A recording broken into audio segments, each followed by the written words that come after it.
Well, look at this. We all finally got together. Man, I'm still a little euphoric right now.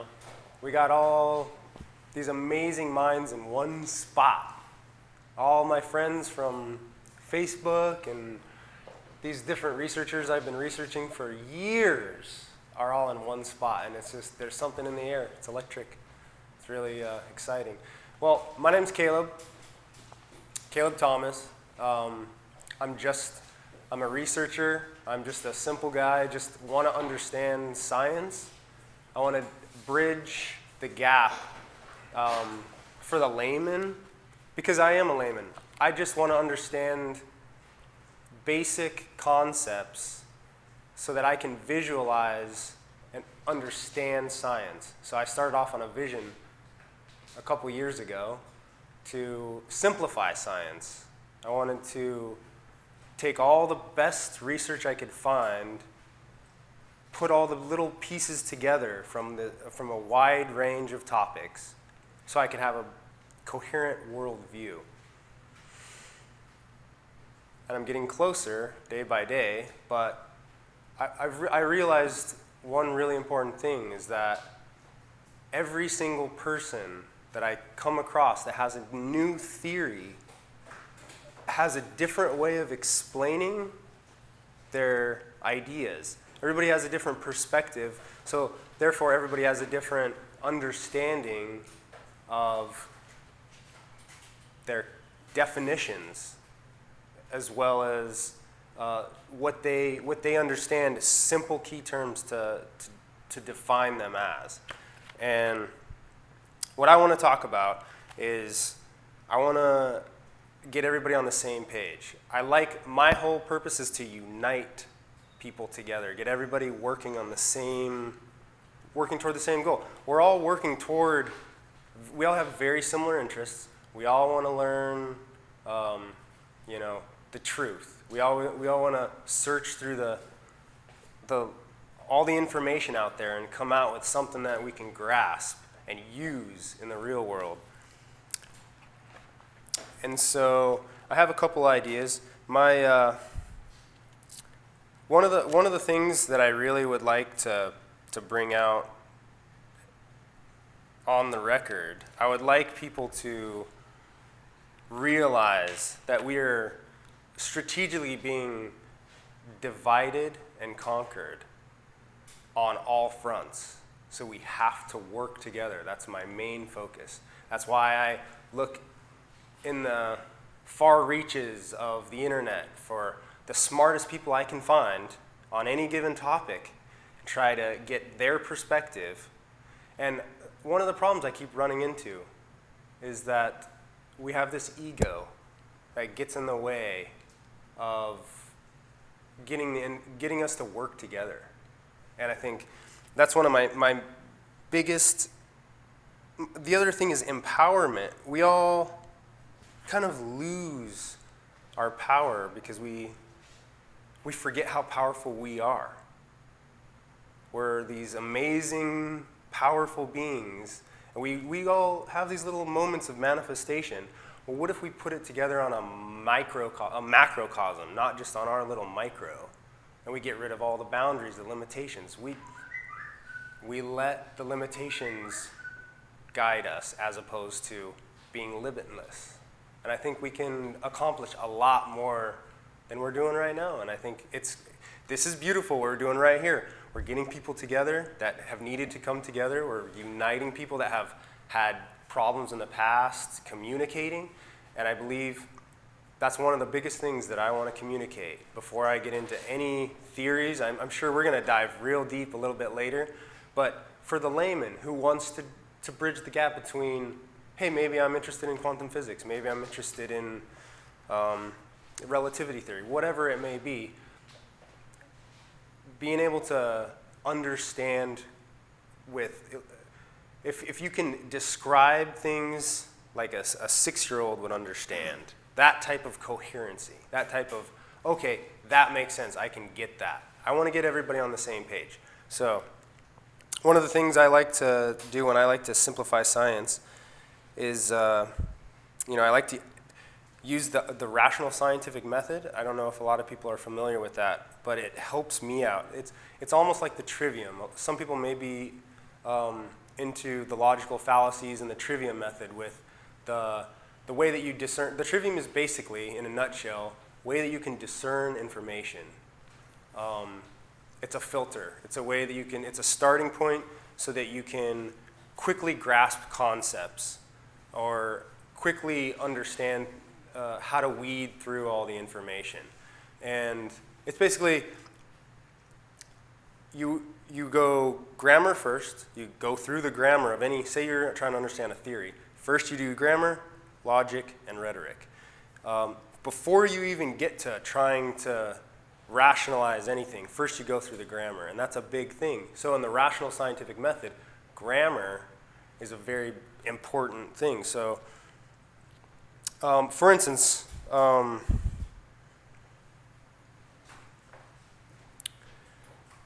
really good example of how a theory can be coherent to a 6-year-old or not by just grammar. People forget a lot that we use a lot of big catchphrases in physics. We use, I joke about it a lot, but like phase conjugation is a good example. We use all these big words that, okay, to a layman, what does it mean? We have to define our key terms first. When we present information, we define key terminology. From there, we then can know what each other are talking about. We can speak together. We can have a dialogue, as opposed to assumptions, just making blind assumptions. So a good example for grammar, so just so you can kind of visualize what I'm trying to talk about, it's a force is a good thing. You hear this catchphrase thrown around physics all the time, a force. But when I'm thinking of a force, it doesn't make any sense. What is a force? Well, a force can't be a thing. It's what something does. A force is a verb. To force is a verb. There's no such thing as a force. So when we're talking about these forces, what is the dynamics taking place? What can we visualize? What is the medium? So these are fundamental things. When we go through all these different theories, everybody's got a different idea. We have to have an outline for a hypothesis, and we can all be on the same page. So if everybody uses something like, for example, the rational scientific method, and I'm sure we can get way more deep if people have questions about every little facet of that. I just wanted to touch upon that. But another really good example is a wave. People throw the phrase around, a wave. Okay, a wave is what something does. Your hand can wave. Water can wave. These scientists that have these theories, they might have a different idea. Each one of them have a different idea of what that wave is. So you get someone like me that is trying as hard as I can to go through and piece together all these puzzle pieces, and I luckily have the time to do it, and I have the drive and the passion to get all these puzzle pieces and try to understand the world and the way things work. Well, got to have somewhere to start. Got to understand. We got to be on the same page. So I can't stress that enough. However we figure out how to do it, I'm just putting out the rational scientific method. But other than that, a really big thing that I wanted to talk about is self-work has been the best thing I've ever done for my understanding of the world, my understanding of myself. And I realize a lot of people in the communities are not doing the self-work. And so we end up on a lot of these fist fights with physicists. we end up with these egos blocking us from getting to the next level. And so this is a huge step for us. We're all getting together and working together, putting aside differences, putting aside whatever goal we had for the micro, thinking about the macro, about the all, about the bigger picture, and maybe we can get something accomplished if we do that. But So one of the other things is, what goes along with the self work is realizing that we have all these different dynamics at play with money being involved, with funding, with all these different people want to patent their work. People need this funding. Well, if we get enough people to work together and spend time on the manifestation part of it with our power that we have, because we're powerful beings. We're not these little, affected little. I mean, we've all in some way or form, shape or form, we've bought this lie that we're just these insignificant. On some level, we have these limitations. Well, the more we work together, the more we get rid of these limitations, the more we can help each other, lift each other up, not put each other down. So that's a big thing for me, because it's a really tough world out there. When you go out there and you're looking for answers for any different theory, any avenue you go down, you run into speed bumps. It's this big giant struggle. And there are a lot of theories out there. It's too much information for most people to go through. And you run into just a whole lot of irrational mumbo jumbo from the mainstream, and you got to try to make sense of what all these people are saying with all their different terminologies and all the ways that they use it. And then there's the alternative science, and then so you have this whole other group saying, well, hey, hold on, wait a second, what if everything works this way? And there's a million different avenues you can go in. Well, if we have each other, we can narrow that down, stand on each other's shoulders, and that's all I do. I just stand on the shoulders of giants. I do my best to look for the smartest people I can find, look for their information, and hopefully come out with some type of graspable information and just piece together the big giant puzzle for a big picture. Each little thing is a puzzle. And the world view, you have to have a holistic world view. There's no just being an expert on one single little thing and actually understanding everything. You have to, there's aspects to all of it. With self-growth comes the health side of it, the diet, the mind, it's everything. So, but anyways, yeah, my main goal was just to stress that we need to maybe change some of the things that we do and maybe work together a lot more and put aside our differences. And hopefully we can figure this stuff out. Maybe make it more coherent for beginners. I know there's a lot of people out there. I talk to a lot of people all the time that these people that they just want new information. They don't know where to start.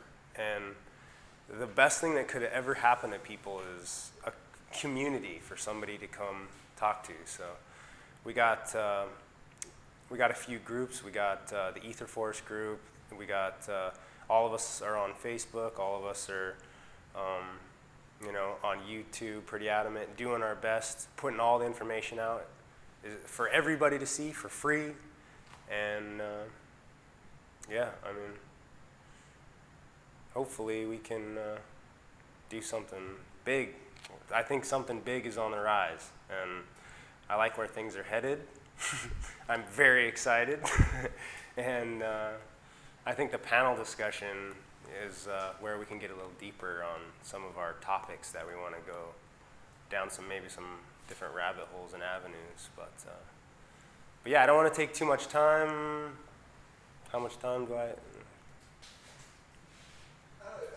you want to share some of your, I love your intro, by the way. It's really value to you. Thanks.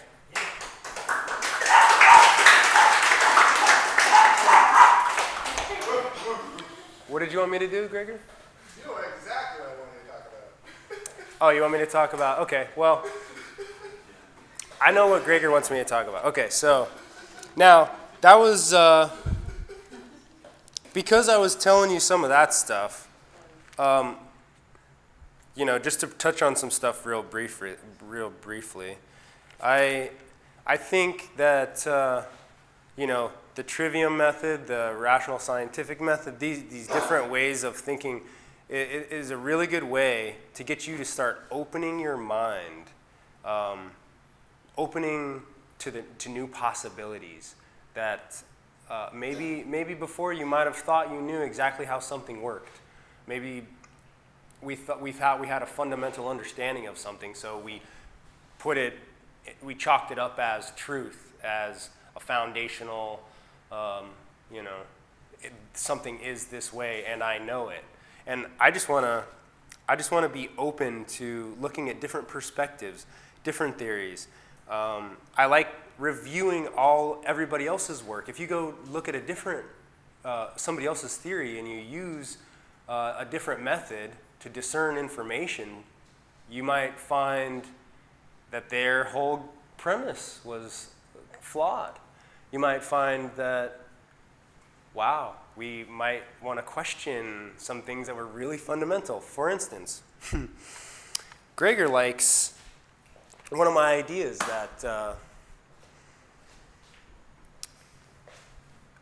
somebody put into my head a while ago. I started looking into the solar system.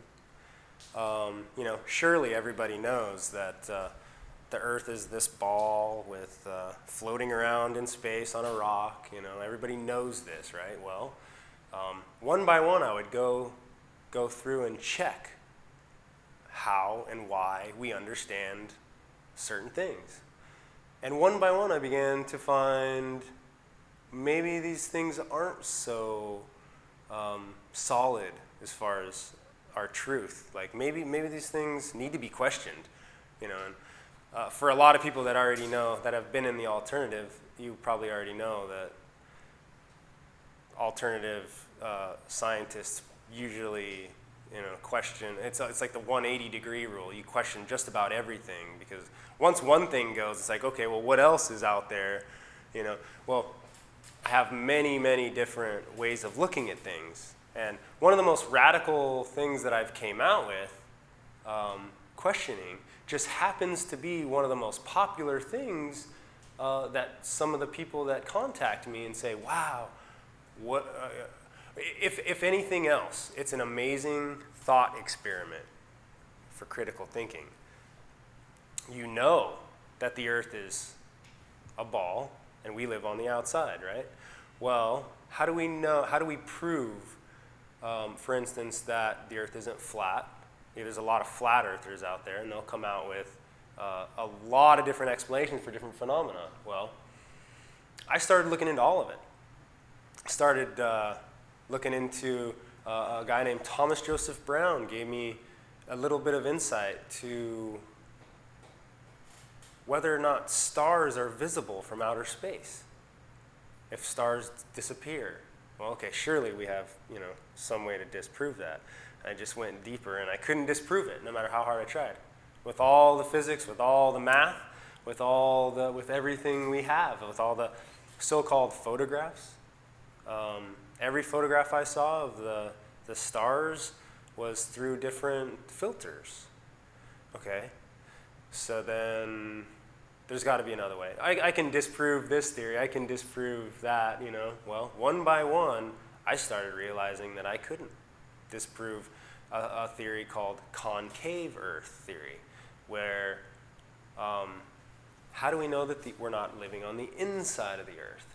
We're all so sure we're living on the outside. But there's a book from a guy, I think his name's Cyrus Teed, about cellular cosmology, where if you look at a cell, a human cell or a human egg, you have a yolk in the middle, and all the life is on the inside of the shell, okay?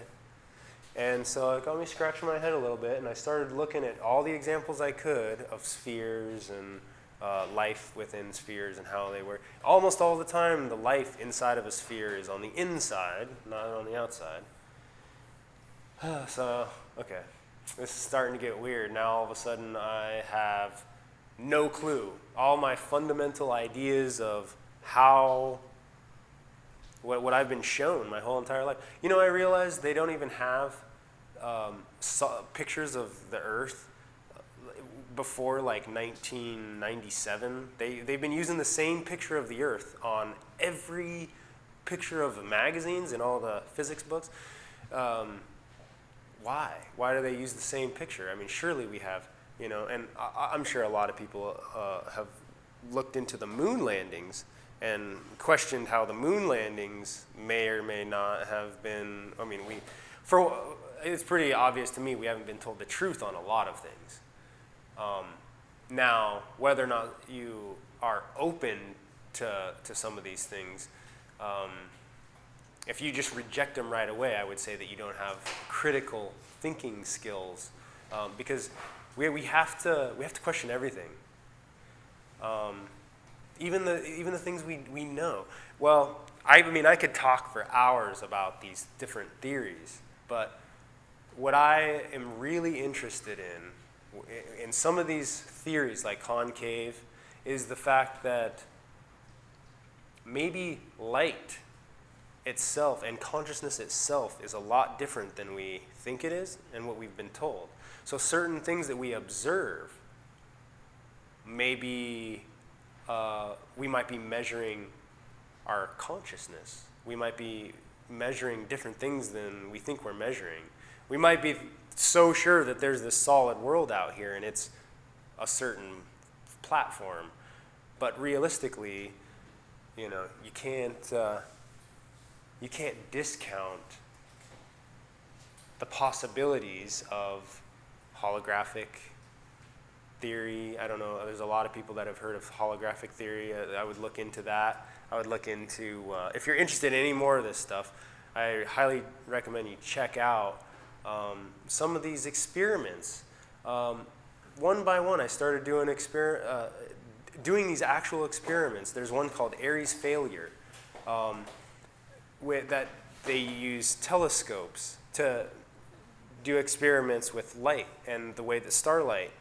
If you can actually fill up a telescope, and I won't get into all the details of that specific.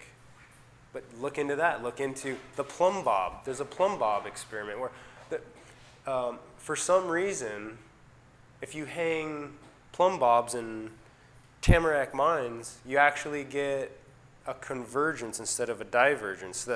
You would expect the gravity, so-called gravity, to come in toward if we're living on the ball, but it actually does the opposite.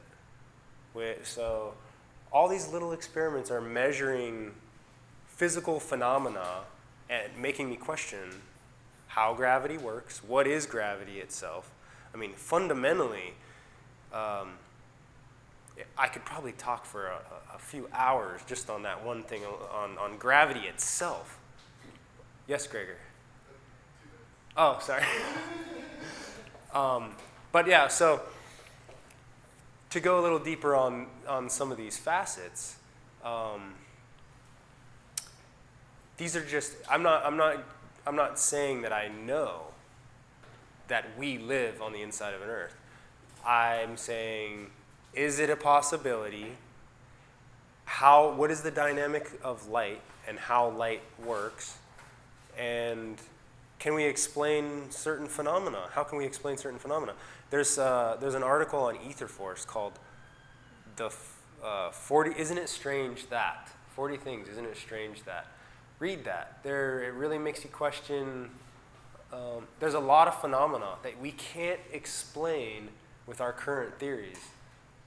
Just like there's many phenomena that modern physics can't explain. There's conundrums, they're called. There's just so many problems with every way of thinking and every theory that we have that I believe we need to start over. We need to start from scratch. We need to throw out most of the incoherent science, and we need to start with a foundation where it's understandable, observable. We do physics with things, not concepts.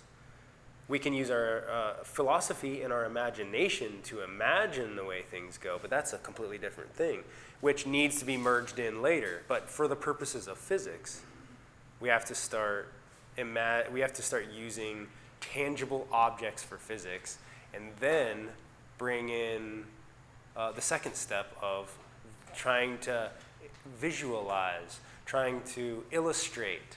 Can we draw these things that we're talking about? We talk about concepts of time. What is time? Can you draw it? What does a time look like? What is there's so many different things that we need to rethink and start over. And that's really what I'm all about, is just how do we know all these things that we know? We need to start over.